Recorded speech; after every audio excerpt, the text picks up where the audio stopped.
Hello, I'm Jarrod Fairclough. And I'm Joe Hennis. And welcome to introduce our guest star, a Muppet fan podcast for toughpigs.com. Over the last 8 weeks, Joe and I have been taking it in turns, surprising each other with each week's guest. We haven't got any guests this week, Joe, so let's just talk about the season instead. Wonderful. What a surprise guest. It's nobody. It's nobody. I did think about, maybe I get, Ryan or Anthony on to, surprise you with them and they can talk about the season with us, but I'm like, I feel like there's a lot of behind-the-scenes stuff they don't know or won't care about. Those nobodies. Those nobodies. Right? Are you calling them nobodies? Yeah. Yeah, I am. And, they'd be talking, I'd be like, oh, come on, moving right along. Yeah, right? Get it? Yeah, that was a good joke. I'll put in a badumts. If I forgot to put in the badumts, just go back in time and listen to you. Insert it yourself. What a season, Joe. Yeah, this was a blast. It was unexpectedly very different from our first season. It really was. First season we had amazing people, don't get me wrong. But, we had bona fide celebrities. We had, people who've, been nominated for Emmys and, people who were, and won Emmys. Famous. We had several stuff. Emmy winners. And won Emmys. We did. That is correct. Yeah. What are your thoughts as we've wrapped up? I mean, I feel real good about the whole season. I don't think that there was a dud of an episode. Not to say that there were any duds in the first season either, but these were 8 very strong episodes and great interviews and great guests. Everyone was so generous with their time. And it's always not only is it a treat to get to talk to these people, it's cool to talk to these people that we've known or have talked to or whatever in the past, but never really sat down and had an actual interview. So to get to talk to Alice Dinian or Marty Robinson or whatever, what a gift that really was for us. Well, I think this is the first. I think in season 1 I had interviewed some of those people before. This was, granted, Frank's a different story because I could interview that man 25,000 times and talk about 25,000 different things. But I'd never spoken to Alice before, or Marty before, or Fran before, or Bob before.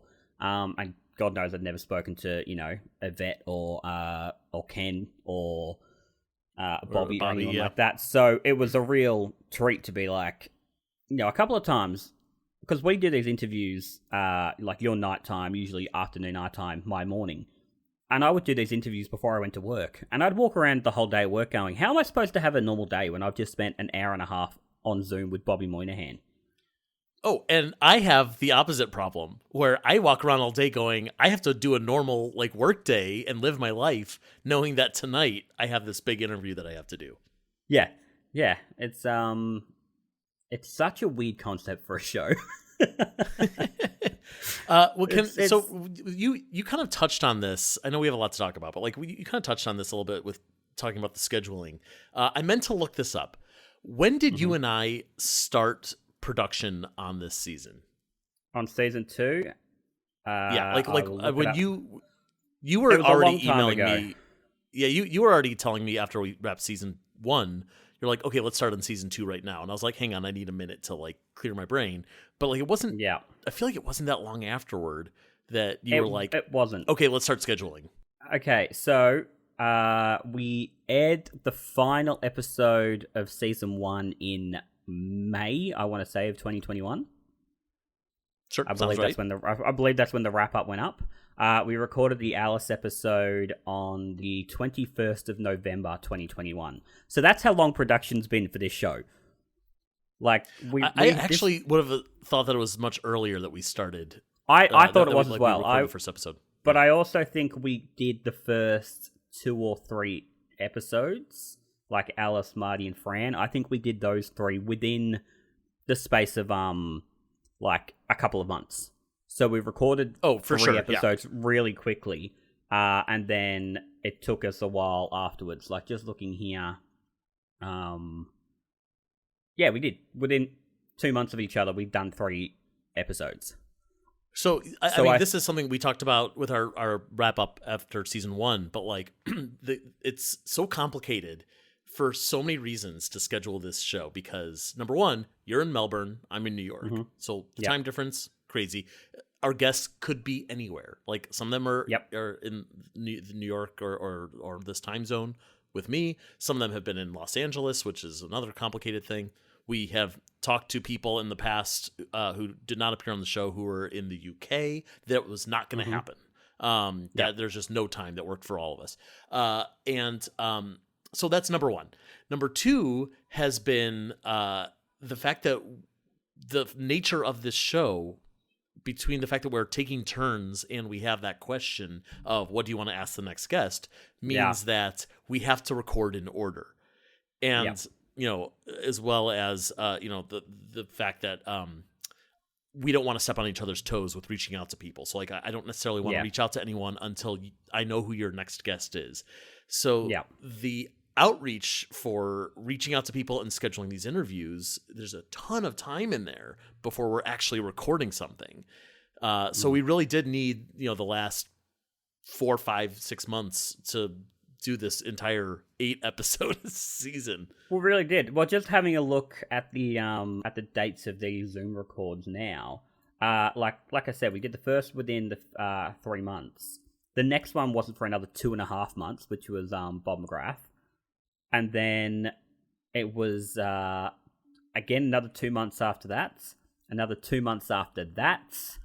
Whoa. 4 months after that. Oops. Another 2 months, and then a month. So it was... Wait. Wait, no, that's not right. How many months is that? Yeah, no, I was gonna say we started this in November. I was gonna say between Bobby and November of the year before. Wait, November the year before? Is that what you said? It's been over a year. We did the first one. We did Alice in 2021. Holy cats! Alice and Marty were both in 2021. The first one of 2022 was Brian Brill, which was the end of January. Okay, so in my defense, time is meaningless right now. I have no concept of time. So yes, no, so right. It took us a year and change. 14 months to do it. I mean, it's but talking about scheduling. So the first season was different as well because at that point I was working casually at that point. So I could basically give you like 4 days a week where I was going to be available. And then just after season 1 finished, I got a new job where I then worked full time, Monday to Friday, 9 to 5, and my schedule completely changed. You got a new job in that time as well, so we were both having to go through, new jobs, completely different schedules. We both bought houses during it as well, which threw things out of whack. I didn't buy a house. I bought a house. I moved, but I didn't buy a house. You moved. So I can't. You I didn't can't buy a house. That. Oh, okay. Well, I bought a house. Well, I want to make sure that people know. People need to know that I don't have money. Yeah, that's important. So if you can head to patreon.com/stuffbix and donate to Joe's house fund.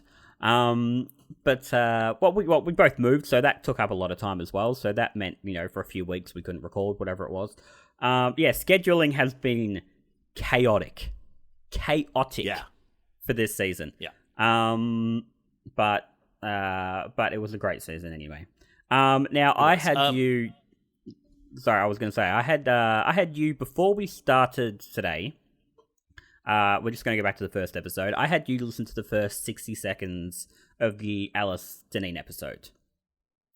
There was a reason for that. I might quickly drop in. Yeah, I'm curious. I might quickly drop in here a quick clip of that. So please enjoy going back in time, everybody. Hello, I'm Jarrod Fairclough. And I'm Joe Hennis. And welcome to Introduce Our Guest Star, a Muppet fan podcast for ToughBeaks.com, back for Season 2. In this show, Joe and I were taking in turns to surprise each other with each week's guests. This week, it is my turn. Joe, you have no idea who our guest is today, do you? We're back, baby. And no, I still have no idea. No clue. And I had forgotten how terrifying it is. Yeah, no, it's not easy. Yeah, it's not fun. Not fun, you guys. And welcome back. Anything you can tell me, Joe? Anything you noticed about those first 60 seconds? No, I mean, it sounded perfectly normal to me, but I wasn't I wasn't listening for anything. What was so unique about that? So I went to edit that episode and realized that I had lost my audio. So luckily, Zoom records the audio, so the episode is done using Zoom's recorded audio for at least my track and Alice's track. You're different. But I obviously hadn't pressed record until 60 seconds in. So the first 60 seconds of that, I recorded 12 months later. So you and I are having a conversation, and all my parts are 12 months later. Holy crap. So wait a minute. So when you went to edit this, like 2 months ago, yep. You didn't even know what you had said the first time around? No. Like that was lost? I had to completely make up our conversation for the first 60 seconds. With whatever you said, I just said something that would lead into whatever you said. I would then answer whatever you had said, just for 60 seconds. Like, it wasn't too much. Had it been a whole like the whole episode, interview. I would've been screwed. Yeah. But if you go back and listen, the first 60 seconds, I think until you say Muppet Sesame Henson, I think when I answer, like, whatever, like, all three or whatever I answered, everything beforehand was recorded 12 months later. Wow. Well, that stinks. I mean, thank God it was only 60 seconds. Jeez. Yeah. Well, that episode was filled good job, with, I guess. Thank you. That episode was filled with my own technical difficulties. If you remember, we got on and we both were like, oh, we've forgotten how to do this. And we were both freaking out. I had lost my webcam. So I was logged in twice. Once on my iPad for the sake of a webcam, which was like on a 3-second delay. So I would talk and then my webcam would start, speaking. I was on mute. That's right. So that was fine. Yeah, I remember that. Yeah. And then, my webcam's, the angle's completely off, so I'm not looking at anybody while we're talking. It was a whole thing. And then, I don't know if you remember this or not, but I accidentally told you who it was before we even started recording. And luckily, I remember you said that to me. Yeah, you just didn't hear me. It didn't. Yeah, no, not at all. Yeah. As we were setting up, I'm like, oh, this is going to look awful. And I remember saying, oh, I'm going to have to apologize to Alice when she gets here. And you just didn't hear me, and my stomach dropped. I was like, oh, God, I've given it away. You dropped the ball in the first episode. And then I said, wait, and I thought, he hasn't said anything, so I'm going to just, so his short-term memory doesn't jump in, and he goes, wait a minute, what did you say? I'm just going to leave it, and then you missed the whole thing, thank God. Well, the good news is, as I've already established, I don't think a lot. I just say things. So, the fact that I just for a minute, yeah, really, I just assumed that when you said that we had recorded all these episodes in the last 4 months, I just took that as truth without thinking for a half a second that there's no way that's true. And second of all, I never listened to you anyway. Yeah. Sorry, did you say something? It's the accents. It's the accents. I can't make heads or tails of. G'day, mate. How you going? That episode also featured Peter Linz. Yeah, that was a nice treat.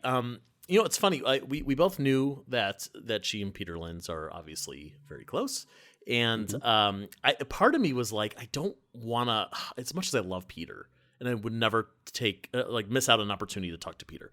I didn't want to make it about so you're seeing Peter, that's your thing. That's your connection to the Muppet. Well, no, of course not, because she's done a ton of great stuff on her own. Yeah. And then of course he's there, so we're like, oh, okay, well we gotta say hi to Peter. Peter's great. Yeah. So my original idea was that I was going to have both of them. I thought, let's chat to both of them. And then I went, no, you know what? We've talked to Peter 1,000 times, and we love Peter very much. But I feel like Alice doesn't get her due. She hasn't sort of had the limelight enough, as far as I'm concerned. So that's why I was like, no, let's just have Alice by herself. Good. So yeah, it was a nice surprise. We knew who was around. We knew who was, I think she'd mentioned just before we properly got into the interview that he was in the house. but it was a nice surprise when all of a sudden we just hear, "Ooh, hey buddy, hey Joe," and we just hear little Ernie's voice come in. What a gift! Yes, that was very cool. I'll never get over the fact that Ernie knows my name. I can't get over that. Yeah, that's a whole other thing. That's a whole other thing. But that was fun. Although that also, speaking of my own, Joe doesn't use his brain stuff. We had a big snafu in that episode where we were ready to wrap up. And and she's like, I guess you're not going to ask about Age of Resistance. Okay. And we were like, oh, because it wasn't listed on your wiki article and I forgot to write it down and, whatever. So, yeah, we felt kind of dumb for missing out for a second. Her thing up, and her Muppet Wiki page has a picture of her on the set, or like her promotional picture. Just completely left my mind. It wasn't like listed. It was like it's listed elsewhere, of course, on the wiki, but like it just wasn't like in the main paragraph. It might be now. Yeah. I don't know, but yeah, at the time, it's just like it didn't occur to me. Yeah, no, it's okay. We got there. We got there. And we had a lovely chat about it. But I was too busy asking all the questions about Community, which God knows I got to ask more questions about Community in the season, Joe. Yes, well, we'll get there. Who was our second guest? Should we move on? Our next guest was Marty Robinson. Yeah. So, Marty was someone I wanted to bring in on season 1. I did not ask him for season 1, but there was so like it wasn't like I asked him and he said no, and then I asked him again and he said yes. It was like no, he was like high on my list of people I wanted to bring in. And so when you and I started planning season 2, he was literally the first person I wrote to. Yep. He if you listen to it, and also if you go and watch the reaction video that I put up a couple of weeks ago, that was hilarious because literally like we've been open and honest about the fact that we don't say please welcome Frank Oz and then Frank Oz immediately appears. We say please welcome Frank Oz and then we have 5 minutes and then Frank Oz appears. But if you've listened to that episode and seen that video, you'll know that literally Joe says, please welcome Martin P. Robinson, and bang, purely by chance, Marty had clicked on the link and was like, dudes, what's going on? And it's like, oh, we're really getting into this straight away. Oh, yeah. And that also spotlights one of the things, the many, many things that could go wrong with this type of podcast, that thank goodness that never happened. No one ever came in before the big reveal in all these interviews that we had done. Nobody spoiled the surprise. And I mean, if anything, I think Marty may have been the only one who came in early. Like we made it clear, like, okay, it's 6:00 on the dot. Don't come in before 6. Like they all, understood and respected that. Yeah. Yeah. And I think it changed the energy of the podcast a little bit because I didn't have that 5 minutes to go, okay, all right, well, I'll pull up his wiki and what are we going to do? No, it was like, oh, we're in. Okay, let's go. Yeah. I mean, and when you say 5 minutes, I think it's also important to say, like, that's not 5 minutes of you saying, like, okay, let me look at the wiki and start writing down questions. No. It's 5 minutes where whoever is being surprised with the guest has enough time to bring up their wiki page, bring up, whatever, if they have a website or whatever, bring that up. And then honestly, we just kind of like, isn't it exciting? Like I couldn't believe that person say yes or whatever. The first it's just 2.5 minutes of that 5 minutes is one of us going, oh my God, okay, yep, all right, okay, oh God, what am I going to, oh God, really? How'd you get, all right. That's what the first 2.5 minutes of it is. Yeah, there's no cause I bet Nicole Brown. Also, okay. Right. But it's also important to me that like the purpose of this podcast is one of us is completely unprepared.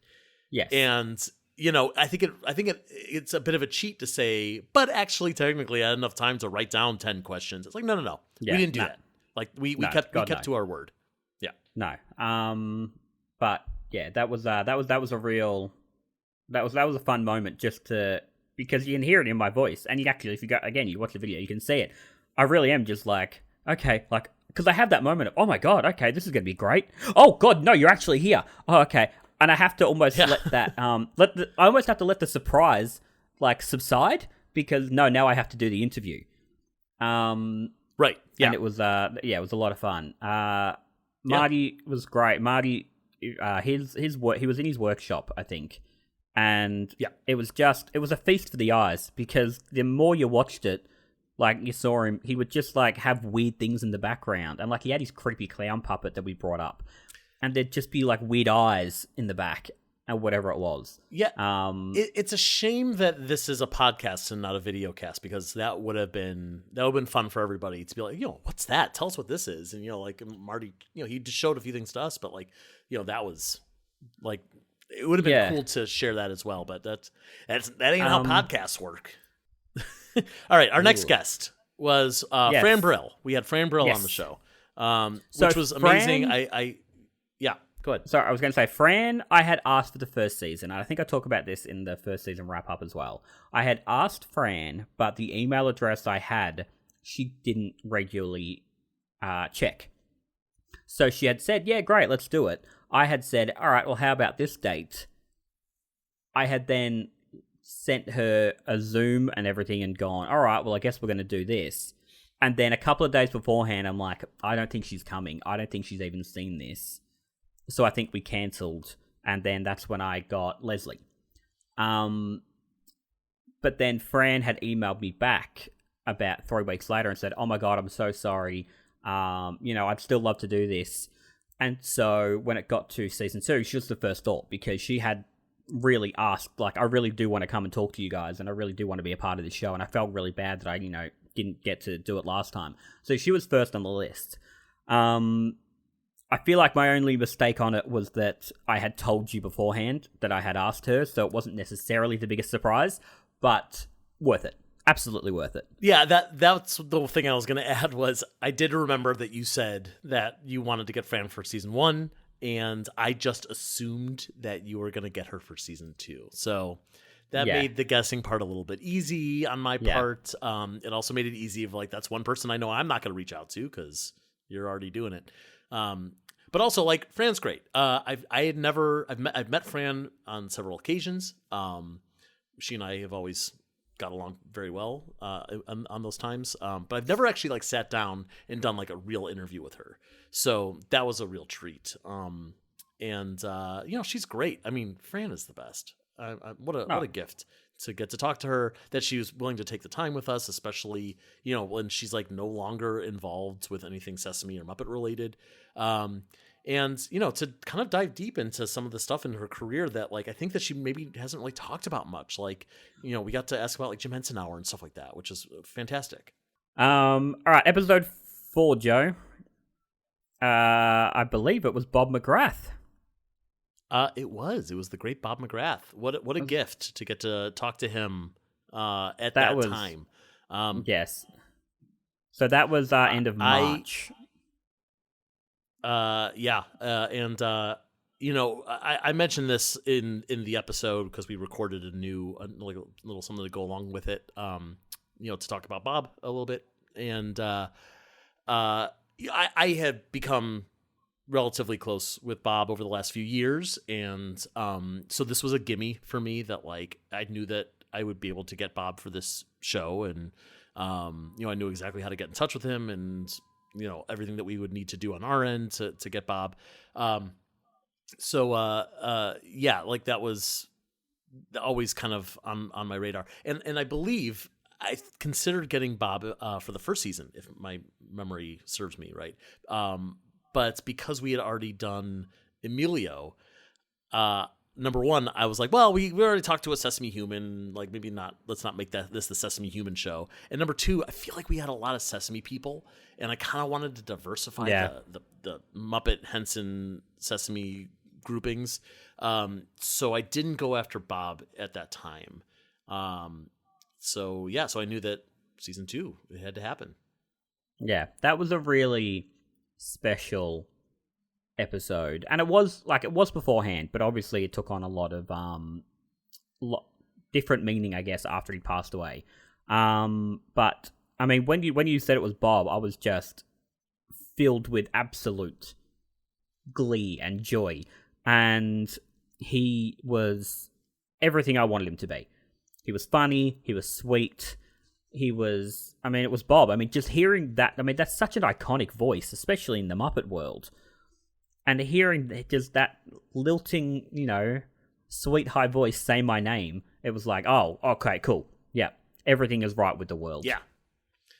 Yeah, and there's something really special about those people who have been on Sesame Street for so long, because it means that like these are people who we grew up with. I mean, they were there when we were of Sesame watching age, and continued to be a part of our lives for like the next 30, 40 years.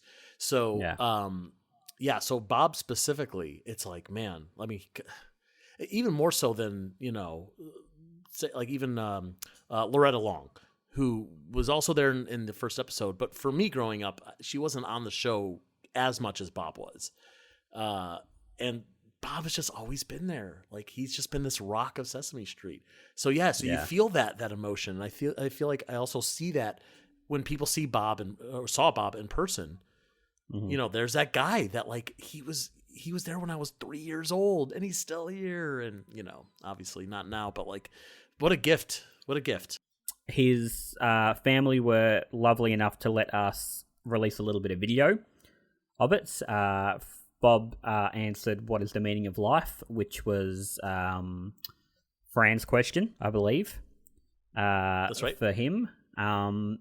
What is the meaning of life? And like, it was a beautiful answer beforehand, but then after he passed away, it just again took on a whole new gravitas almost. And I'm not ashamed to say that during that editing process, I got emotional a couple of times. Yeah, it was really sweet. Revisiting that moments when you posted it, that was great. Yeah. So I mean, if you want to hear us talk more about that interview and Bob, you can go and listen to that episode. Because Joe and I, we spent about 10-15 minutes talking about it, which we recorded just after he passed. And thanks, Bob, wherever you are. Yeah, thanks, Bob. Our next guest after Bob was Ken Kwapis. Yeah. So, what an obscure get. So, I have a list of people who I want to interview someday, and like this is an insane list. Like, this list includes every living Muppet Show guest star. Like, I'm never going to interview these people. Like it's got all the puppeteers, and that list thankfully is going down. But always since day one on that list has been Ken Kwapis, and I never knew how to get in touch with him, so I never tried. But I just like Follow That Bird is a very special movie to me. I grew up with it, but also like I still watch it regularly as an adult, because I think it's genuinely a great movie, and it gives me a lot of feels. I wanted to know more about it, and Ken's the guy. And I'm really grateful that you were able to get in touch with him and set it up. That happened because... So now we'll get to this a little bit later when we go through who we asked and who, we nearly had and all those sorts of things. But I had a lot of trouble, if you remember, getting a guest for that episode. And I couldn't think of anyone. And I'd reached out to a ton of people. Some people I came close to, and I can't wait to tell you who they were. And then I was reading, I got the giant book that, granted, I've forgotten his name now, the guy who played Kevin on The Office, Brian Baumgartner or something like that, whatever his name is. That sounds like Brian Baumgartner. Baumgartner. Yes. Baumgartner. So he had written a book that was like the oral history of The Office, and all the people from The Office had sort of gotten involved. And I was reading that, and they get to, who are we going to get to direct the first episode, the pilot? And then there's a little on the side, a little about me thing for this guy named Ken Kwapis. And it says in there, directed the Sesame Street movie, Follow That Bird. And I was like, oh, okay. Oh, he could be a good guest. Oh, that'd be interesting. All right, well, I wonder what else he's done. And I had a quick Google, and, I saw that he'd done a few other little things, but I hadn't really dived in properly. And I was like, all right, well, and so I found his information, or his publicist's information, and I had a yes within 12 hours. And then I reckon within 12 hours later, they had sent me a copy of his book, and we had a date confirmed. So he was like, on board, yeah, let's go. And it wasn't until afterwards that I Googled what else he had directed. And all of a sudden I was like, oh, this guy's directed some of my favorite things. This guy's directed some great films. This guy's directed some great episodes of television. It's funny. I've been rewatching ton of TV. Yeah, I've been rewatching Santa Clarita Diet on Netflix at the moment, which, if you haven't seen, is brilliant. Drew Barrymore and Timothy Olyphant, a comedy powerhouse. But I was watching an episode that really made me laugh and had some really great moments. And at the end, it came up and said directed by Ken Kwapis. And I was like, hey, that's my friend. I know Ken. So yeah, he's done a ton of stuff. But yeah, then he came on and he was fully prepared. I think he'd gone through some of his stuff to find, fun little tidbits for us. He found photos that he sent us. He sent us, he sent me directly a bunch of never before seen photos, which you can see now on our social media. What a get! I was so happy with that. I had no idea what to expect with it because I'd gone and looked at a couple of his interviews just to make sure that that I knew what I was sort of getting into and that he could speak properly, I guess, in a proper interview setting. So I had no idea what to expect, and he completely excelled any expectations I could have ever had. He was wonderful. And then to top it all off, afterward, his publicist was so happy with it. They sent both of us hard copies of his autobiography, his memoir. And the funny thing is so it's my copy is sitting on my bedside table right now. Yeah. And I wanted to, after that interview, I wanted to dive right into it. But I realized that if I read it, I can't talk about it because I didn't want to reveal to anyone in my circles that we got an interview with Ken Kwapis. So I was waiting until the interview came out, and now I have no excuse. But now I'm saying this out loud, I'm going to start that book very soon. That's good choice. But yes, I've been staring at it every night before I go to bed, being like, I'm going to start that book soon. Just got to get that episode out. I got an email from him just after we released the episode a few weeks ago, just to say, hey, just saw you've released it. Again, just want to thank you very much for a great interview. I had a great time. Hope you're well.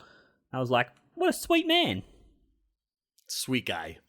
That's sweet fun. Guy. I also think it was great because I don't think he gets to talk about Follow That Bird as much as he would like to. I think he really is proud of that film. And B, I don't think we ever talk about Follow That Bird enough.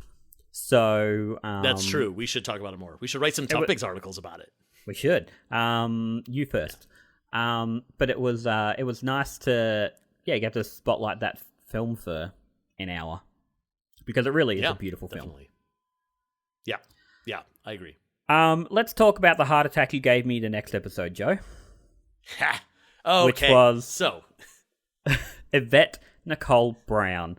I made a face I've never made before or since when I realized that Yvette was coming. I did watch the entirety of Community over the next 2 weeks afterwards, and every time Yvette came on, I'd be like, that's my friend Yvette. That's right. Yeah, tell me, Joe. Tell me about getting Yvette. Let me tell you everything.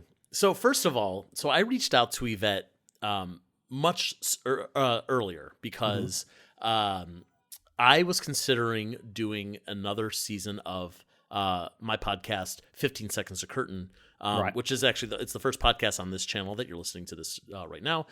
It was an interview series where I'm talking to people who are celebrities or notable people who are also huge Muppet fans. So Yvette has talked about her love of Muppets, in public many times on interviews and such. And so I've always known that, and I'm a huge fan of hers. So she's been on this long list of people I want to interview for years. She started following us on Twitter, and so I reached out to her over Twitter, and for that series. And then immediately afterward, and I could talk about this later with the other people that we didn't get for the podcast. Yeah, I only had a few yeses for that 15 Seconds of Curtain, and I'm like, I can't make a whole season out of this. Like, it was just too much. And so I decided to put a stop to it. It was actually at the time that I started doing Fraggle Talk with the Henson Company. So it was like I can't focus on both these things at once. I had to put that project aside and focus on Fraggles. But I did have the information I needed to potentially book Yvette. One thing I was worried about was that you, Jarrod, have access to the Tough Pigs Twitter. So you could have, and maybe you did, see all the DMs between us. I did not. Great. I'm glad that didn't spoil anything. So yeah, I mean, Yvette was very excited to do this. She I also have to thank Emily Engel, because the reason that Yvette started following us to begin with was because she bought a Muppet replica off of our friend Emily Engel, and Emily said, "Okay, but you also have to do an interview with Tough Pigs." And I think she was like half joking, but it was enough to get her to follow us. And yeah, right, exactly. So thank you, Emily. Yep. And on top of it, since I originally said to myself, I would like to talk to this person because she's a Muppet fan, and when we actually booked the interview, she had actually worked with the Muppets. So we had something really solid to talk about, which was her appearance in Muppets Haunted Mansion. Yep. Yeah. That was, like, I've spoken many times before, Community is, as far as I'm concerned, one of the all-time great TV shows. And she's one of the all-time great characters. So that was just completely gobsmacked. Now, generally as well, you and I, we've always been very good about not giving away who's coming, or even that we have a big person. And we'll talk about that when we get to Frank. But this I deliberately was, because I knew this about you. You and I are both huge Community fans, but I knew specifically that you are a huge Community fan, and I thought, if I do that thing, which we've done for other guests, to say like, "Oh, I'm so excited about this person," I didn't want you to like start thinking like, "Okay, what do we still have?" Yeah. So I was deliberately playing it way, way, way back. I'd be like, "Yeah, I guess. I mean, here we go with some schmo coming on our show." You just said, "Hey, I've got a guest," and I was like, "Oh, okay, can't wait." And I think I even probably said a couple of times, I hope it's a good one. You were like, "Yep, yes, yep." Yeah. Anyway, and inside I'm dying, just dying. Yeah, and then all of a sudden there's Shirley from Community. I need to point out something for that episode though, because that was probably my hardest episode to edit. The reason being, Yvette did it on her phone. We could see her, but she was, I think, just on her phone or maybe an iPad or something. And every time one of us spoke, her audio would cut out. And so there are times where we are having conversations with her or asking questions, and she would be answering or she would laugh at something, whatever it is, but you wouldn't be able to hear it. And so editing it, there are a couple of times where she almost seems to start mid-sentence or like miss a couple of words. And it's because we would say something, she would then answer, and then we would miss the first little bit. So I had to then go in. That was the hardest one to edit, because I had to go in and basically make it flow properly. So I sort of going through and editing it, it's almost like, oh, she's not laughing at our jokes. Well, no, she was. It's just, it didn't work. Like, and I couldn't make the audio work. Right. Yeah. But she also did a cute thing that maybe you remember exactly what it said because you had access to the video. But she knew that this was going to be a surprise. Yeah. You tell it then, because you'll remember exactly what it said. Yeah. So she knew the concept of the show was that I didn't know she was coming, and she thought it was going to be I would have to guess while she was on the call. So she spent time beforehand changing her Zoom photo to like a photo of her pillow, and changing her Zoom name to "It's a Surprise," which she didn't need to do in the end. But it was very, very cool that she even thought to do it. It was very sweet. What wasn't there also like? Didn't she like have a card or something up? Let's like shh or something like that. She did. Yes, no, she did. Yes, I've forgotten about that. Yeah. That's right. So it was very, very, very. No, that was sweet great. Of her she to really do all played that. along. Yeah, she did. Yeah, and the whole time we're like, Yvette, it's fine. You can just come on camera. You can just come on camera. But that was wonderful. She spoke to us for a few minutes afterwards as well, which was always lovely. Next episode, Bobby Moynihan. Great get. We might have broke the mold of the we broke the rules a little bit here, Joe, because we did the introduction. Joe, I'm very pleased to present our guest star, Bobby Moynihan. And we waited our 5 minutes. And then we waited another 5 minutes. 5 more minutes. And then we waited 45 more minutes. And then I realized Bobby wasn't coming. So we recorded this. I'd always felt a bit weird about it because it was, if you remember, we recorded the Sunday after Thanksgiving. So it was Thanksgiving weekend. And I was always a little bit like, I hope he actually, I felt a bit weird about it anyway. And then he just didn't turn up. And so I was emailing his publicist, but his publicist didn't have her email open. It was Thanksgiving weekend. She was with her family, presumably. And so, again, we broke our own rules because you did know Bobby was coming because we recorded the actual interview itself about 10 days after we did the intro. It was only, it was less than 2 weeks. Yeah. I think we were meant to do it on the Sunday. We did it the Wednesday, a week and a bit later. Sure. I mean, so, like I said before, this was, this is part of the show. It's part of the skeleton of the show is that we have to be surprised. And there's nothing we could do. Like, it isn't like, I'll just forget and then we'll do it all over again. So I tried very, very hard over the next, whatever it was, 10 days, to just not think about it. Yeah. Like, I didn't look him up. I didn't revisit any of the, stuff I know about, the Hollywood Bowl show or Sesame Street episode or whatever it was. Like, I just tried so hard not to think about it. And then when we went back to actually record, it's like, okay, pretend like I just found out, bring up that Muppet Wiki page, no notes, just literally just looking at his page and making up questions off the bat. But I didn't want it to feel like, but this is the one that Joe is reading pre-written questions for. You know what I mean? No, you did very well. Yeah, you made a point of saying that you weren't going to prepare for it. And I don't think you can tell at all that it was that you had any prior knowledge of that. It helps that I genuinely don't like doing any prep work. Like, it's it's like, oh yeah, I don't have to do anything. Great, I will continue to do that for another week and a half. Yeah. But that was such a good interview. I was so happy with that. The fact that he had the Quacker Duck Man hat literally within arm's reach, and he just put it on for a bit. Yeah, that was great. And again, like, he was on that list of people who I've always wanted to interview because I know that he's a huge Muppet fan. Like, he makes that very clear. And, thank you, Jarrod, for bringing him in. Had you gone for him at all in season 1?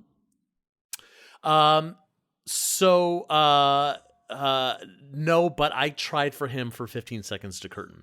Okay. Because so I had his contact info.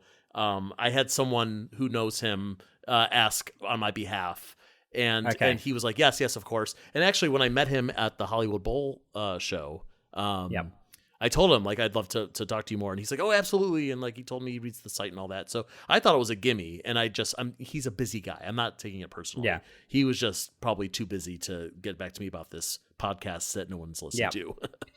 Because there was one episode, I can't remember what it was in season 1, where he was like, granted, my theories never panned out, besides one, but we'll get to him, Frank Oz. He had been my theory. I was convinced that's who you were going for. And I wonder if it had been around either the same time that I had... Because I had sent an email to his publicist, and I had got something back saying that he had been in talks or something with Tough Pigs, or something like that. I can't remember exactly what it was. But I had a theory that it was going to be him. So there was one where I was so convinced it was going to be Bobby Moynihan that when I started doing the Muppet Sesame Henson and it wasn't him, I was like, oh God, well, I have absolutely no idea who this is going to be. And so that's why I just sort of, and again, so with the Ken episode and the Bob episode, I had such trouble getting guests for them. And we'll go through all the people I emailed and the people I nearly got and all that. We'll go that shortly. But I was, that's why I nabbed him. I was like, I don't think Joe's going to go for him for this.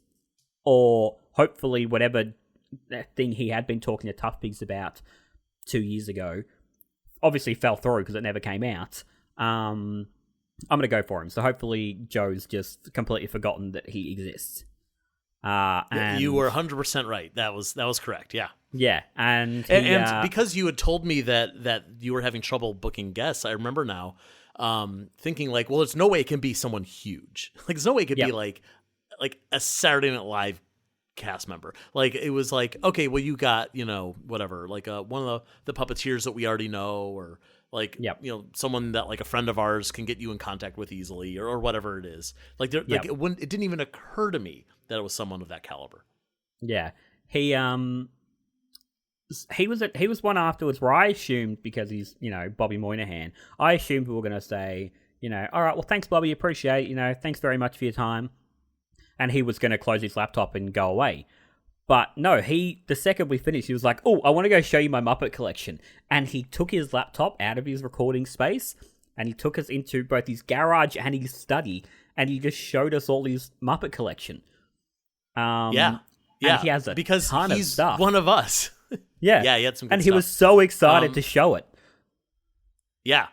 And that's the thing. It's like, I feel like, I mean, this is, I think, true for all of us, and probably a lot of people who are listening to this podcast as well, where like, I would love to be like, hey, look at this thing that I have, and it's really special to me, and it'd be really special for you, and like, maybe not so special for like, my wife, or like our casual friends who are visiting our home, or whatever it is. But it's like, but this is a thing. Like, this is like a big Muppet thing, and like, I want you to geek out with me over it. And like, he might feel the same way. Like, he's got his Muppet fan friends, he's got his, everyone else, like his family, his kids, his, his comedy friends, whatever. But I think that was a special moment for him, of like, you guys will understand. Like, look at my that's what it was. He said beforehand, because I granted, I stopped the recording. I make a big effort to stop the recording after the interview and stuff's done. That way we can have a conversation that is completely just the three of us, and they don't have to worry about anything getting taken out of context, anything like that. Not that I ever would. But I stopped it just as he goes, oh, you guys will really enjoy this. Come have a look at my collection. And so he seemed really keen to be like, because I think we started wrapping it up to be like, oh, thanks, Bobby, appreciate your time. He was like, oh, no, wait. Come have a look at my collection. And so I feel like he'd been sitting there for an hour going, he'd been sitting there for an hour going, no, come on, let's finish up so I can show you my cool puppets and stuff I've got. But then like, I got to show him my like fun collection of stuff that I've got around, and he loved all of that stuff. And I think he was pointing out some stuff you had in your background and everything like that. So I don't remember what I would have shown him, but yeah, I don't know. But but he was very Bobby excited. Joe, let's talk about another man. A man. Yes, the elephant in the room. The elephant in the room. Frank Osnowitz. Did you notice that his Zoom name was Frank Osnowitz? Anyway, one of the first things I noticed. That's his name, Yeah, but I was expecting Frank Oz. Okay, so can I just quickly say why I guessed Frank and why I had my theory? Yes. 2 reasons. One, you and I were racing for Frank. I said it in the interview before and in the intro. I went for Frank more than once. It just never panned out. I had a theory in season 1 you'd gone for him because I was talking to Bill Beretta, and Bill was trying to set it up because I didn't have any other way that I could think to get to Frank. And I was told, Frank's interested, but just give him a couple of months. And I was like, well, I know we've got one of Joe's coming up. I wonder if I've been told to wait a couple of months because Joe's got him. The second reason is because, and we'll talk about this more a little bit later, but we've talked about the future of this podcast and what happens next. And I figured you were gonna really swing for the fences. And so you also did a great job, and because you're a liar, and I knew you were lying to me. You said at one point, about 5 days beforehand, I stopped going for someone big. I've just got, what'll be a fun interview, but it won't be anyone, really whiz bang amazing. And I've gone, don't lie to me, Henners. Don't lie to me. I knew exactly what you were doing. Also, at that time, we were on a time crunch. The episodes were already being released. Yes. So you told me, you're like, we have until this day to record. And like that day was coming up. Yes. And so I'm like, I guess I have to go for someone else, That's it. So Yeah, I think all the interviews had been recorded before we started airing, besides Frank. And we only recorded Frank like less than 2 weeks before that got released, which is why we had the reaction video to give us another week. Right, we need a little buffer time. Because that, and also, like, as we spoke that thing, I was having surgery, so I was going to be out for a couple of days, so I couldn't edit. So it really was this has to happen, and this has to happen now. Yeah, literally it was the last day, Yeah. So, all right, so let me tell you kind of what happened. I'll keep it brief, but basically, I had someone else lined up. Like, from the get-go, someone who was going to be my season 1 finale guest. Yes, and I can't wait to find out who it is. Yep, you're gonna love it later. But that person was I already talked to them. They're gonna be my season 2 finale guest. I had planned it. If I had done this differently, I would have maybe said let's swap. I'll do the odd episodes, you do the even episodes or whatever, just so that I'm not doing the season finale again. Yeah. But I already knew who my last guest was going to be. We were going to build up to it, and that person was not able to come through again, and so I was kind of stuck feeling like, okay, well, I have to get another guest. I think I already knew at that point that we had done Bobby Moynihan's interview. So I'm like, yep. And like, here's the other thing that I'll get back to that. But like, one of the big differences between season 1 of this show and season 2 is season 1, I feel like we were trying really hard to come up with really interesting, different types of people. We've got puppeteers and songwriters, and like I remember thinking like one of my first guests was Stacey Gordon, specifically because it's like this is the kind of person who doesn't get these kind of interviews very much because we're aiming for people like Paul Williams and Dave Goles. Yeah. So I wanted that. I like that diversity of season 1, but season 2 has been a ramp. It's been like we started strong with some of these great Muppet performers, and then it goes into like Fran Brill and Ken Kwapis, and then it goes up to Yvette and Bobby Moynihan. The second you got Yvette, you kicked it up a notch. Yep. So it's your own fault. It is my own fault. Yep. But whatever it was, it's like so now this has got to continue with that. Like I can't. Not that there's any backwards when it's talking to these people, but like I can't go backward. Yeah. So, I thought for a second, I'm like, okay, well, if you're really gonna shoot for the stars, then, and if this is truly going to be the end of this series, which we'll talk about too, but who's it gonna be at the end? And I thought, well, it's one of two people. Mm-hmm. Do you know what the other person was? I didn't try for them, but do you know who the other person would have been? Was it Brian Henson? Yeah, it would have been Frank or it would have been Brian Henson. I feel like those are the two. Like that's like put a fork in it. You're done. We'll talk more about Brian shortly. I had a feeling you reached. Okay, we'll get back to that. Okay, yeah, so but we'll get to that. So I thought. Okay, well, which one do I want to reach out to? Okay, I can't say no to Frank. Frank would be the best. Yep. If Frank says no, I'll try for Brian. That was my thought. Yep. So I know the proper channels to get through to Frank, and I think it was a combination of two things. Number one, I went through specific people to get to Frank, and number two was I think, and this is probably why he didn't say yes the first time around for you. Is there's probably a tiny window and a lot of luck to ask at that right time.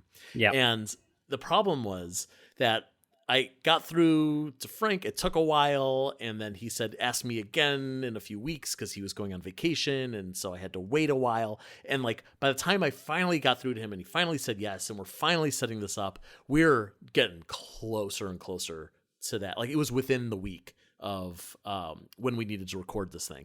And the tricky thing that I think most people don't know, and I don't want to get too much into the weeds with this stuff, but Frank was asking some very specific questions about like content and how are we going to release it and like things that anyone should be asking who doesn't quite know what the project is. And I wasn't 100% sure if he was happy with the answers I was giving him. So when we recorded our intro, and I revealed to you that Frank Oz is going to be our guest. It's like, well, he's supposed to be here in 5 minutes, but he didn't respond to my last email. So I genuinely had no idea if he was going to show up or not. It felt like we had booked Bill Murray to be in our movie. And you're like, well, I guess Bill Murray might show up if he decides that this is a thing he wants to do. And thank goodness, as I'm telling you this, I get an email from Frank saying, you know, like, hey, can you resend me the Zoom link? So I'm like, I knew he was coming. Yeah. But it was like, I genuinely didn't know. So that was lucky. It was really interesting as well, because Frank has there is a conception of Frank that he, you know, is a bit of a curmudgeonly old, you know, man, and he doesn't like this and he doesn't like that. And so it was going to be really interesting to see, I guess, how he was going to react to Muppet fans saying, hey, let's talk about all these different things. And then he turned out to be the world's biggest sweetheart. And, you know, because I had a heart out. I was like, I have to go get surgery now. I have a heart out. And you said to me, oh, he's got a hearter out. He's told us 45 minutes and then he's going to go. Yep. And then it got to I asked for an hour and he said 45. So I'm like, he must mean 45. That's it, you know? Yeah. And then he gave us close to an hour and a half. Because I think he said the thing that everyone wants to hear Frank say, which was, we were like, okay, I guess we'll wrap it up. And like, oh no, we're having a good time. Let's keep going. Yeah, we're having fun. So I wonder if he says it to people so that if he's not having fun, he can get out of it. Oh, whereas I bet he does. Yeah. Yeah. Yeah. That was. I mean, that's the mothership. That is the pinnacle. That is the white whale. That is my Moby Dick.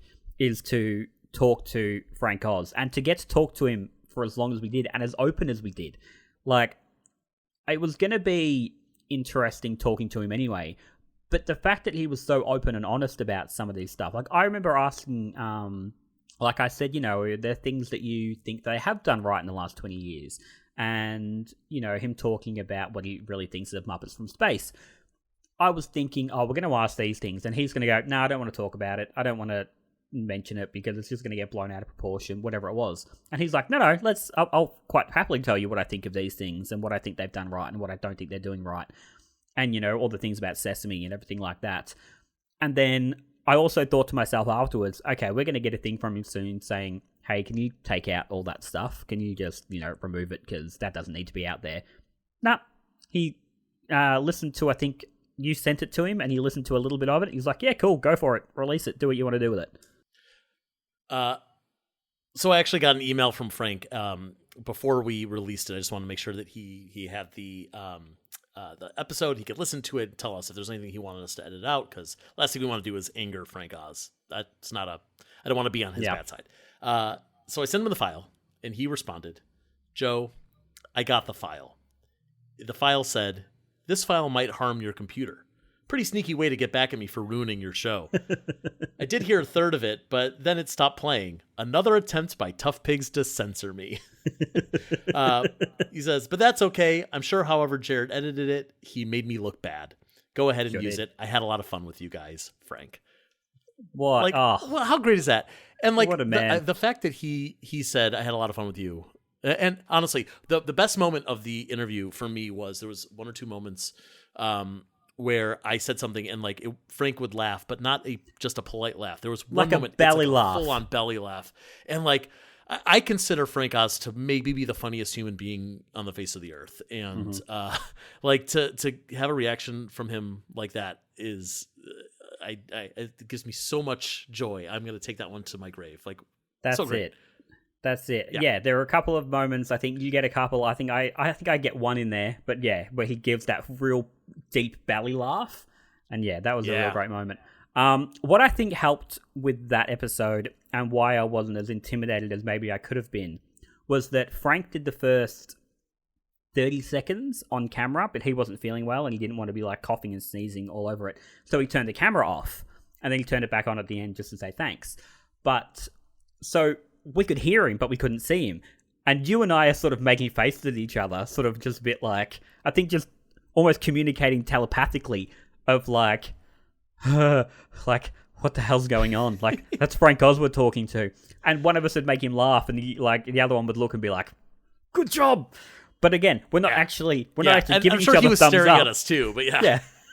But we're not giving each other thumbs up. But telepathically, we're going, good one, Joe. Super proud of you for that. Yeah, that was crazy. And then, very sweetly, you let me know that he emailed not long after we finished, just to be like, "Hey, hope Jarrod's doing well after his surgery." And I woke up. I think I woke up out of anesthesia and had that, and I was just like, "What a nice man! What a lovely man!" Yeah. It wasn't a dream. It wasn't a dream. It was a weird day. But look, I'm hoping it might be the start of a wonderful relationship. It might be, maybe Frank might be keen to do some more stuff with us in the future. He at least... Frank Oz knows my name and laughed at stuff I said. Like, if I never speak to Frank Oz again, I've got this. Absolutely. You will always have it. I'll always have it. And that's it. That's the whole season. That's the whole season. What a great season this was. It was. Do we want to talk about what comes next? Which is probably nothing.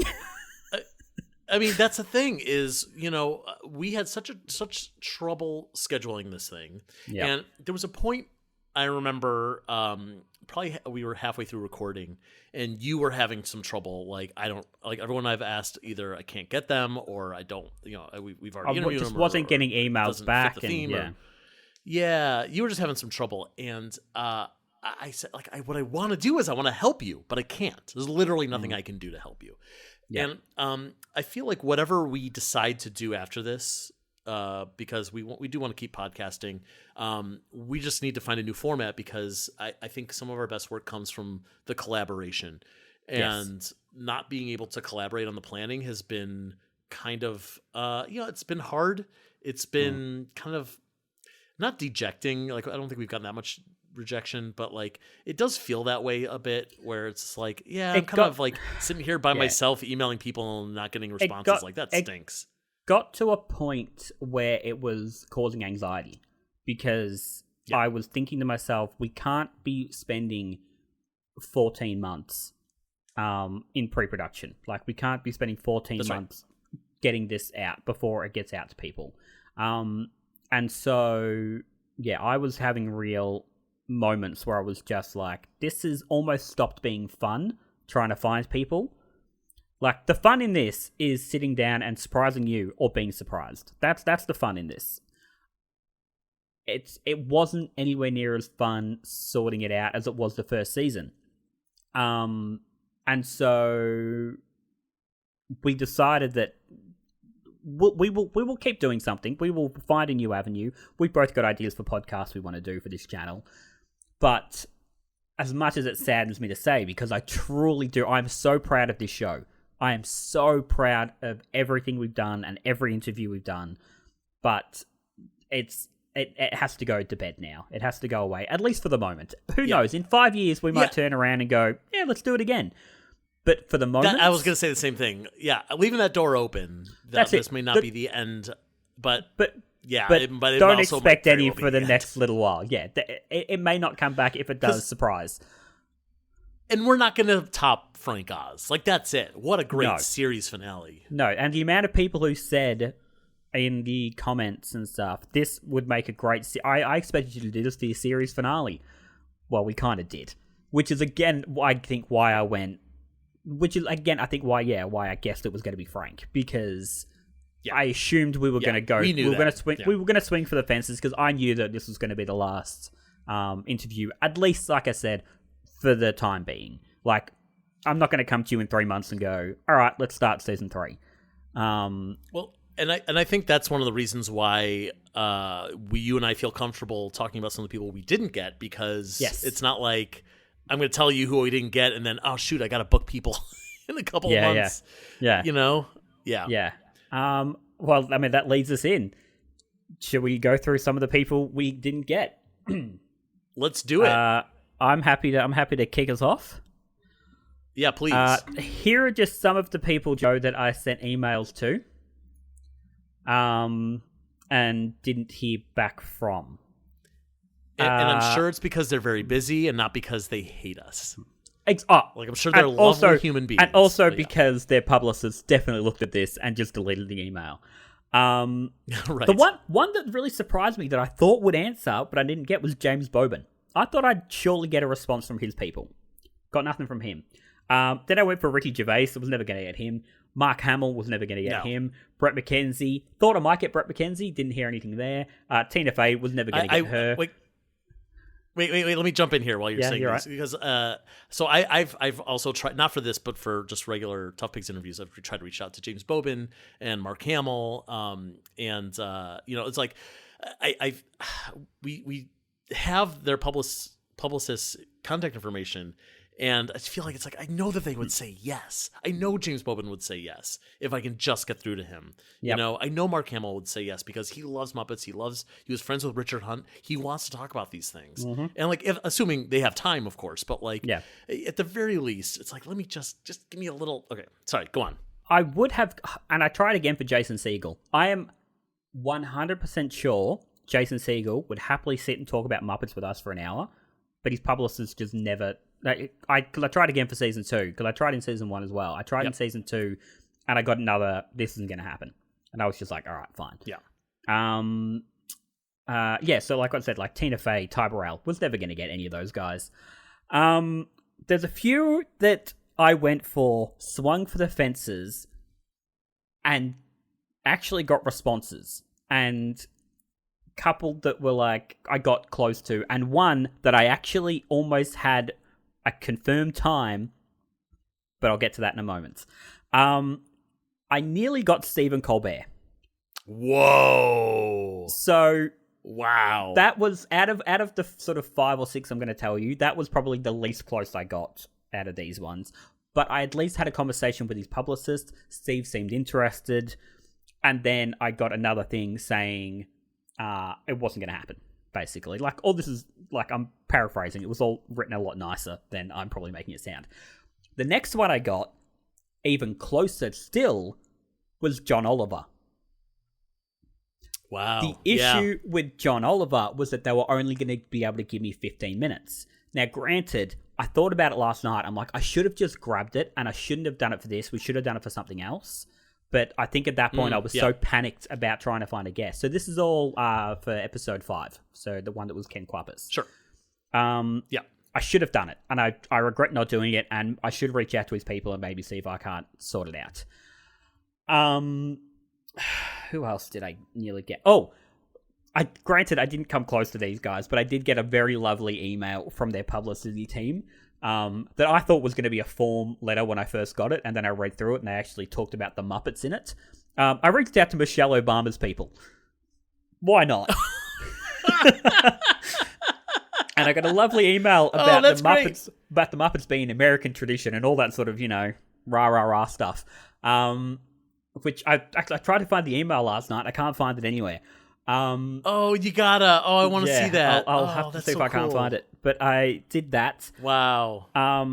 It was a lovely email, which is, the Muppets are great. No. So we did. It's kind of like we invited the Obamas to our wedding. Yeah, as you do. And we got a very lovely letter. Yeah, we have it framed on our wall, which we knew that they're not going to come, but they sent a very nice rejection. Yeah. Yeah. Okay, so this is for then episode 7, so what became Bobby, I had a couple of things. One of them was that the plan was to get as many of the Henson kids as possible. I had basically had Brian and Cheryl down, and then the plan was to get Lisa and Heather as well. So I was talking to Nicole at Henson. The reason that didn't happen was that they weren't going to be able to do it until early February, I think it was, and we needed it beforehand. So that didn't end up happening. But yeah, the plan was to get all of them on and to have a full conversation about, I really wanted to have a conversation about their, Jim Henson as a father and stuff like that, and sort of that legacy and how they feel about, the Muppets and all that sort of stuff. So that almost happened. That came close. But also another reason that didn't happen is the day I got the email saying Brian and Cheryl are definitely interested was the same day I got the email from Bobby's publicist confirming Bobby was in. And so I was like, all right, well, so I messaged Nicole Goldman at Henson, who I was talking to, and said, don't stress, don't need it. But we've got some ideas for other things we might want to do, and we'll definitely reach out then, because we do have other ideas that I'd love to talk to Brian Henson. Also, that's still a really good idea. We should still do that. Yeah. Is getting all the Henson kids in a room is together. Still a great idea. So, The other idea, and it was the logistics were just too hard to sort out, was I had a lot of conversations with Frank Reif-Snyder at Disney, who was the publicist for the Muppets. We were going to attempt to do basically a long 45, 1 hour interview with Matt Vogel and Kermit the Frog. The plan was that Matt would sit on webcam with Kermit sitting next to him, and we would talk to Kermit and Matt together, and we would go back and forth like that. And there was going to be a lot of logistics about what Kermit couldn't say, and I understood that, we can't necessarily talk about, Jim or Steve or anything like that. And we can't necessarily talk about Kermit being a puppet, but we can to Matt, and it was going to be a whole thing. And Disney were they were keen. It was just going to be a lot of figuring out what the hell that was going to look like. And it was probably going to have to be an earlier conversation with you. Not an earlier conversation, but instead of 15 minutes before the guest arrives, Joe, let's jump on half hour before the guest arrives, because we've got a few things to go through. The reason that fell through was because if Matt had Kermit, it was considered a performance, and Matt has to get paid. And so, yes. That's right. So they were going to have to find a time that Matt was going to be already performing. Otherwise, we were basically going to have to front some costs somewhere. And so... Right. So, I had several people say to me, when we started publishing this season. Yep. People guessing already of who are you going to get? You're going to go big. Several people said to me are you going to get a character? Yep. And I knew, that was going to be too complicated for all the reasons you just said of what they can and can't say. But really, I knew that there was going to be a money issue. Yeah. So I just didn't want the headache of figuring out the logistics. I just wanted to book someone and then move on. Yeah. Yeah. So they had a date in mind that Matt was going to be available. They just didn't know whether or not he was going to have time. So he was going to be shooting something with Kermit. I don't know what it was. Might have been those Disney Emoji Blitz ads that have been coming out recently, something like that. They had something they were going to be shooting with Kermit anyway, with Matt. They just didn't know if he was going to have 45 minutes for us. So in the end, I was like, this is going to be too hard. Don't stress. We'll worry about it for something else. So that didn't happen in the end, but that was a conversation for about 2 weeks. The one that I had, Joe, that will haunt me for the rest of my dreams. So what happened was I reached out to this person's publicist. They said yes. Oh, they said they would pass it on to this person. This person then said yes, and it apparently was quite excited about the idea. They then said, okay, we'll come back to you in the next couple of days with a time. It should be in the next couple of weeks. And I was like, yep, great. So 3 days later, I sent another email saying, hey, just wondering about any time. They said, give us the rest of the day. We should have a time confirmed for you for next week. I was like, yep, great. I think I messaged you and said, I've got a guest lined up, probably next week. It's like, right, great. I then get an email about 2 hours later saying, hey, something's come up. The guest is no longer available, but feel free to reach out in a few months. I did reach out a few months later for the what was going to be the Bobby episode, and I just never heard back. I'm so upset, Joe, because it was Dame Julie Andrews.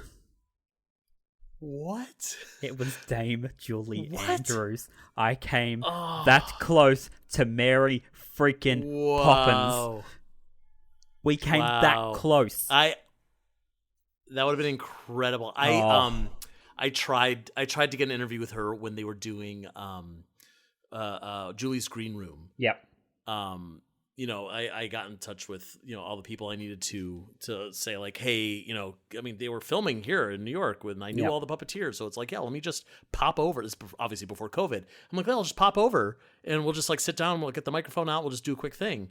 And it got not quite as far as, oh, that sounds interesting, let's do it. But it got further than I expected. And then I was told, yeah, I don't think she's up for it. Do you want to interview like the other guy who's on that show? And I'm like, I don't know who he is, so no, I don't want to do that. And I let it be. That would have been incredible. That would have been a good get. It will haunt my dreams forever. It will just it devastated me when I got that it's not going to happen.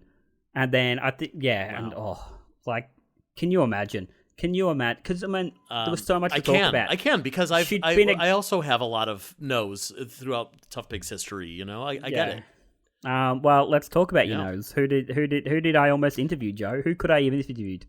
Well, so my list is not quite as big as yours because first of all I wasn't thinking that big aside from Yvette and Frank, and both of those were obviously we already talked about them, but like.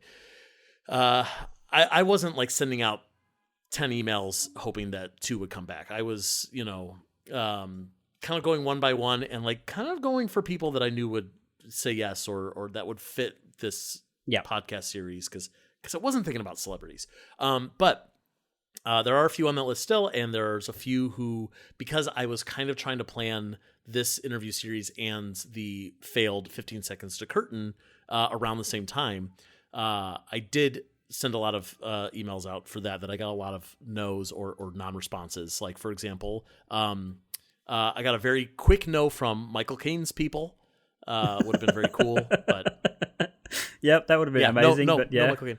I actually the world's fastest no was from Brett Goldstein's publicist. And now, we've gone for him a couple of times. It would have been cool.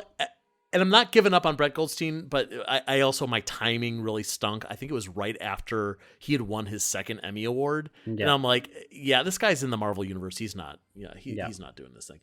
Hopefully we'll catch him at the right time. But there were also a few people that I had reached out to that I got a yes from for 15 Seconds to Curtain that I was going to say like, okay, well that project's done, but let me do this one with you instead. But I didn't think that they were, that they were people that you would know, just because they're famous to me or they're famous to some people in certain circles. But I don't know if they were famous in Australia. I kind of don't want to say what their names are just because I like to try and we'll see what happens. But like one person is a director that's definitely directed some movies that you have seen. One person is a comic book writer and a TV writer. Who's probably written things that you maybe have seen. I'm not actually sure about that at all. But neither of them have ever worked with the Muppets. It was going to be more, like they're fans. So, that would have been a fun interview, but it didn't really fit this project. So I didn't ask for that. But I had a lot of ideas for people that I didn't reach out to, but they were on my B list of if I really need a guest. Then I'm going to reach out because I know they'll say yes. Among those people, and like obviously there's all the Muppet performers and writers and such that would have been really interesting. Among them, like I didn't reach out and I still would love to do a big interview with like Pam Arciero, who we've never talked to. At length. Alan Maroka would have been a great guest.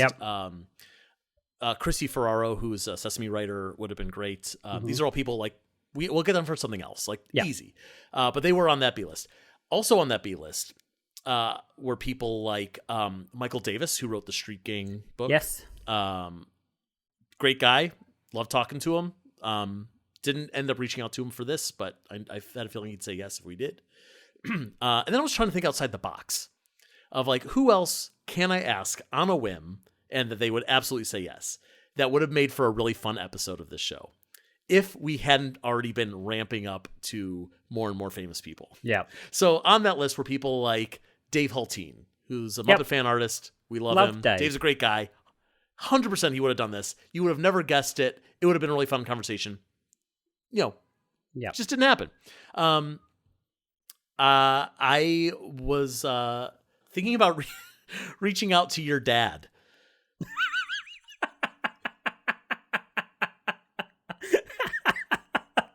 Yep, great. Love my dad.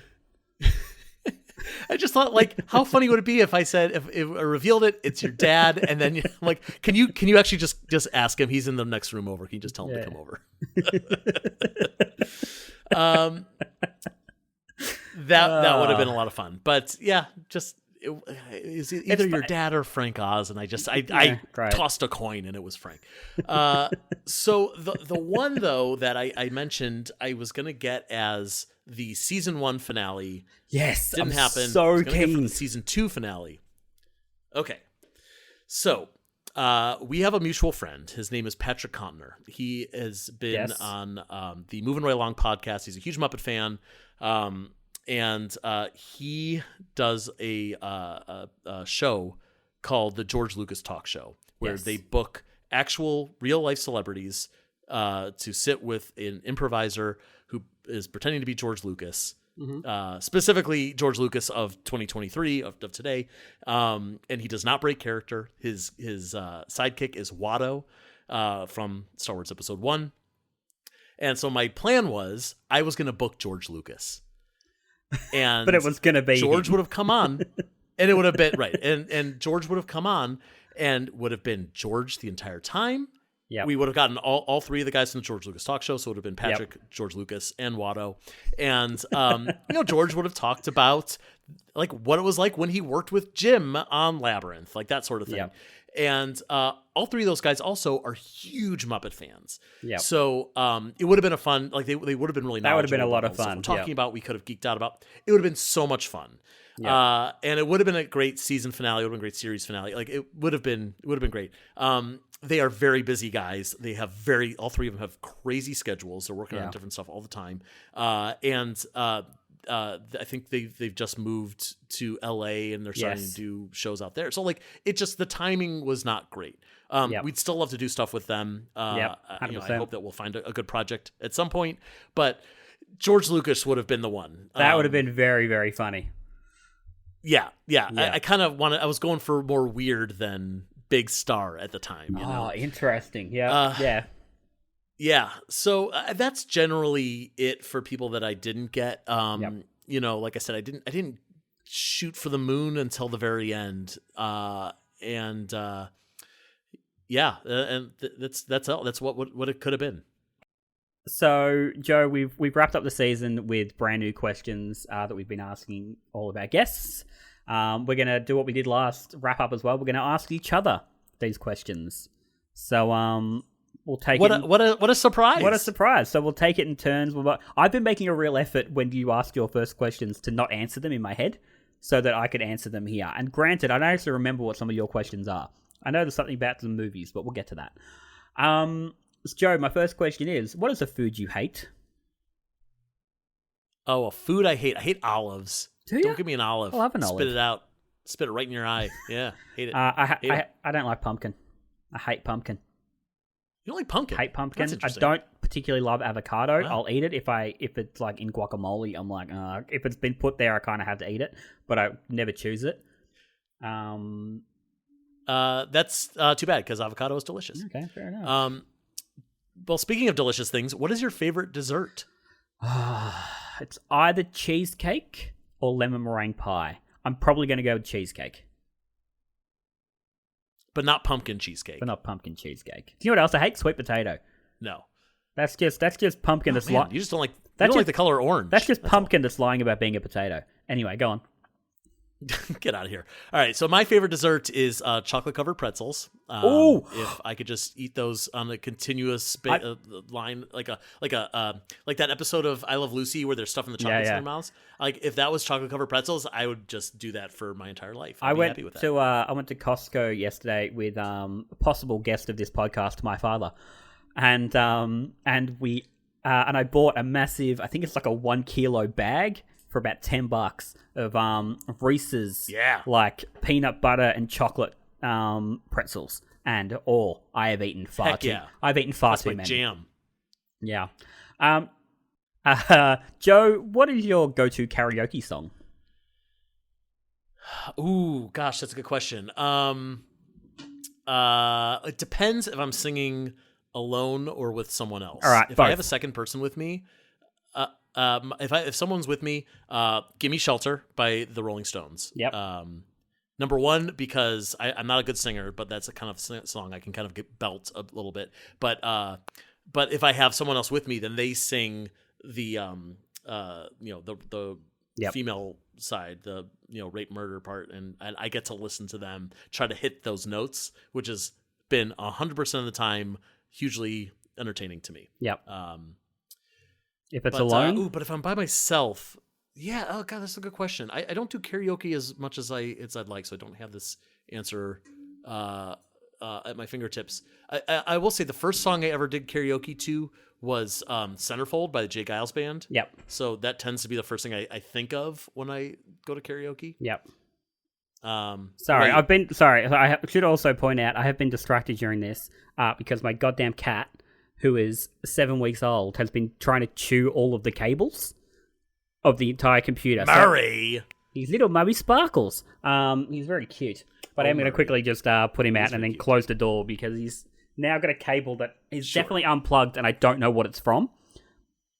So let's just make sure. My audio's still recording, so that's good.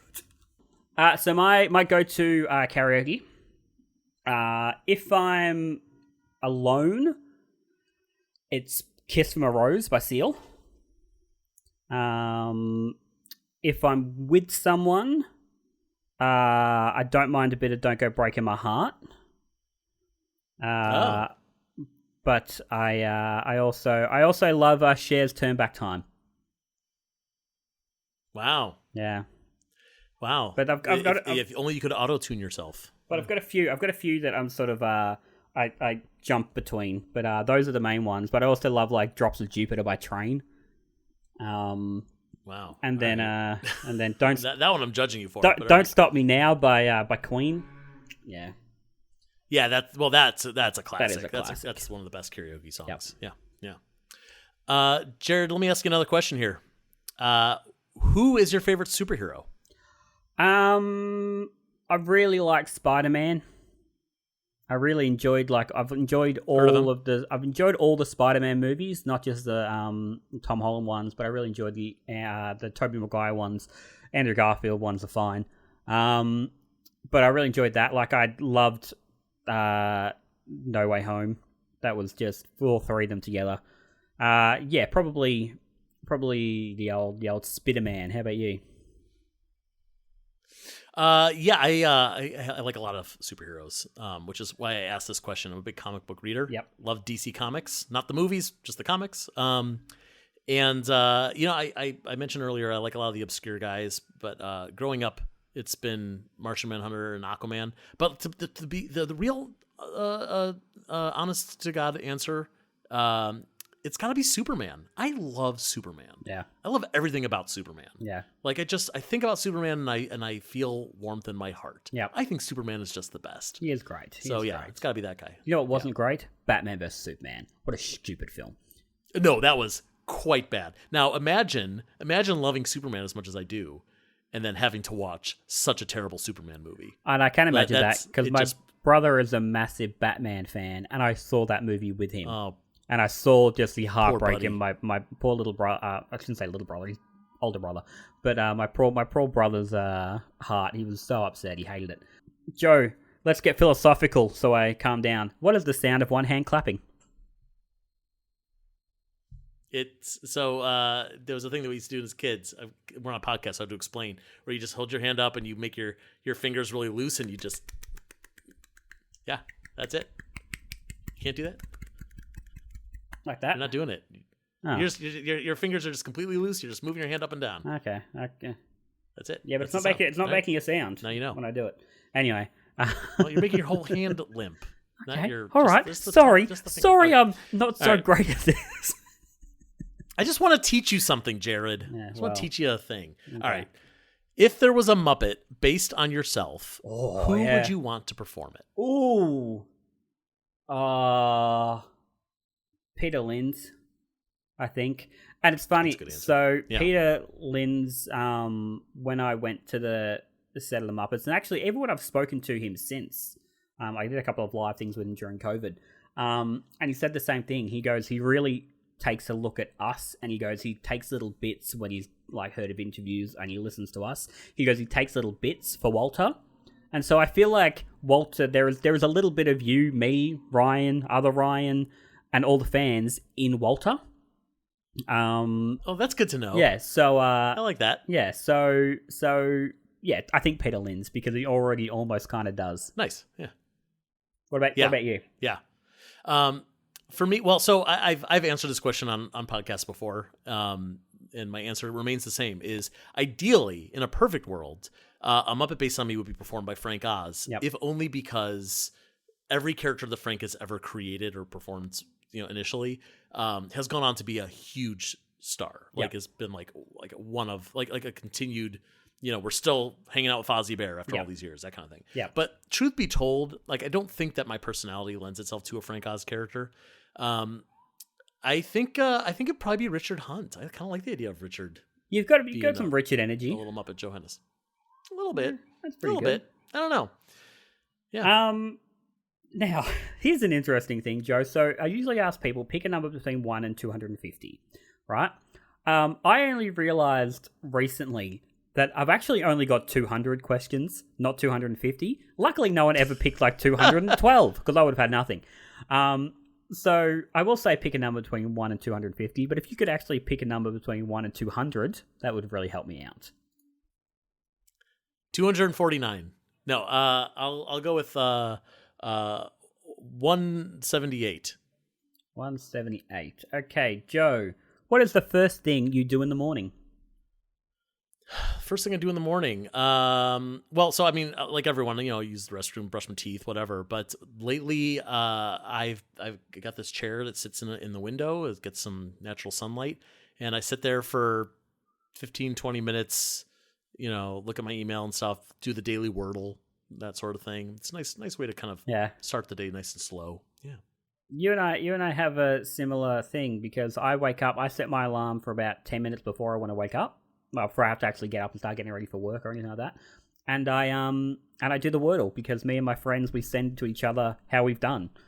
So I do that, and then I do same. Framed. I've got a text chain with my family. We talk about the Wordle. Yeah. I do that. I do Framed, which is the movie one.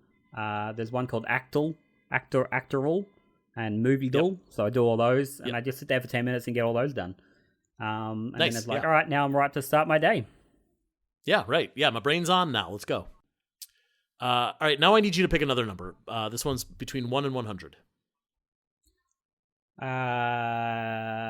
46. 46.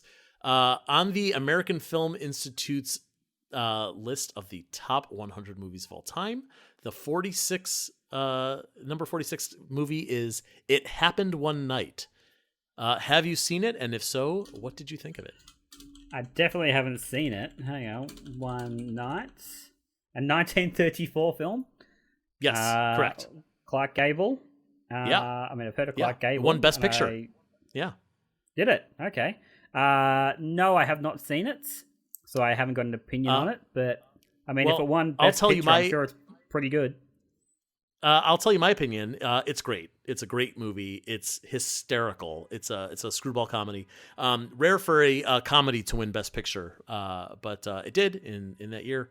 And you should check it out. Yeah. All right. I'll put it on the list. So there we go. So we're gonna finish this podcast. I'm gonna go watch It Happened One Night. That's it, I guess, to introduce our guest star, at least for the moment. I mean, like we said, we've got other things we want to do together, and we've both got ideas. And hell, maybe I'll get my dad in on a podcast. God knows you want him here. So I mean, I thank you for being, I guess, the co-captain of this ship. Yeah. Same. I was going to say the same real thing. Joy. You not only brought on so many great guests in both of these seasons of this show that like was a gift to me that I get to talk to them, but you gave me a reason to bring in my guests as well. So thank you for doing the show with me. It was an absolute blast, and I'm looking forward to the next collaboration between us. In the meantime, we have so many things in the works for this podcast channel right now. There's at least 4 podcast series in pre-production right now. So I hope that everyone listening to this will continue to stay subscribed to the Muppet Fan Podcast with toughpigs.com channel. We've got a lot of fun stuff coming up. Can't really talk about most of it, but I will say among the things that you'll be seeing will be more of the Great Muppet Fandom panel, more Hubba Wah, and a couple things that are going to be little surprises. So we'll see how that goes. And we'll stick around, gang. You're in for a wonderful ride. Yes, you are. Why couldn't we ride? I'll put in then. Why couldn't we ride? If I can get the rights to it, I'll put in. You will not get the rights to that. There. Don't even try. Actually, you might have to mute yourself for what you just sang, because we're gonna end up paying. No. All right. Sony a whole bunch of money. Oh God, Sony? I haven't got the money. I bought a house. Not Sony. Sony doesn't own that movie. Why'd you say that, Joe? No. You dummy.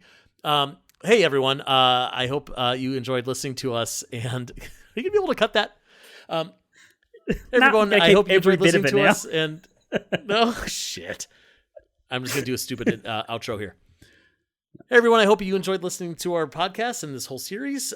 Please check out toughpigs.com on the internet. We are also on Facebook and Twitter and Instagram and TikTok. We also have a Patreon if you so choose to donate a little bit of money to us, as well as a TeePublic page with lots of great designs of Muppet-related t-shirts that you could buy and wear and enjoy. I'm Joe Hennis. I'm Jarrod Fairclough. And thanks for listening. Goodbye, everyone. I'm going to be singing along with the ending. Except now I'm behind because I was talking. Yeah, please stop. Please stop.